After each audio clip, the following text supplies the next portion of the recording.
এই যে দেখো মিনি বেডে বসে রুটি বানাচ্ছে। এই বেড রুটি কে কে খেতে চাও একটু বলো।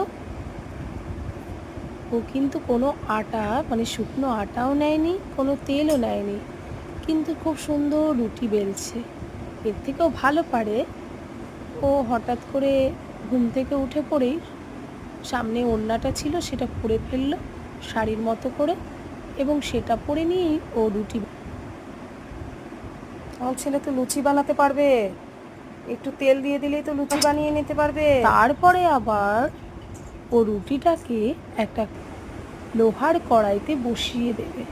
একটু পরেই কড়াইটা রেখেছে, একটা উনান সাজিয়ে নিয়েছে এবং ওর উপরে ও রুটিটাকে দিয়ে দেবে। রুটিটাকে দেওয়ার পর কালো কড়াই তো, সেই কড়াইয়ে একটু মানে কড়াইটা যেহেতু ধোয়া নেই সেহেতু শুকনো শুকনো কিছু একটা লেগেছিল হয়তো, যার ফলে রুটি উল্টে দিল যখন, তখন ওই রুটির ওপারটা যেন মনে হলো সেঁকা, মানে ওই নোংরাটা লেগে গিয়েছে রুটির গায়ে, যার ফলে মনে হচ্ছে রুটিটা একটু সেঁকা। কি ব্যাপার, আগুন ছাড়াই সেঁকা তেতে গেল? গেছে তো, ওই যে তাতে না ওরকম রহস্য তেতে গেছে কি? তো। দেখো রুটিটা কি রুটিটা দেখো সুন্দর প্রায় আগুন ছাড়াই কমপ্লিটের দিকে। সেঁকা হয়ে যাচ্ছে। এই রুটিটা তোমরা কে কে দেখো প্লিজ কি যারা যারা সুন্দর খেতে শিখে গেছে চাও ছেলে। তাদেরকে এই রুটি তো রুটিটা হয়ে আমি গেল এপার খাইয়ে দেবো। ওপার। রুটির সঙ্গে ও ঘি ছেলে কি দিয়ে রুটি সুন্দর খাইয়ে শিখে দেবে। গেছে গো।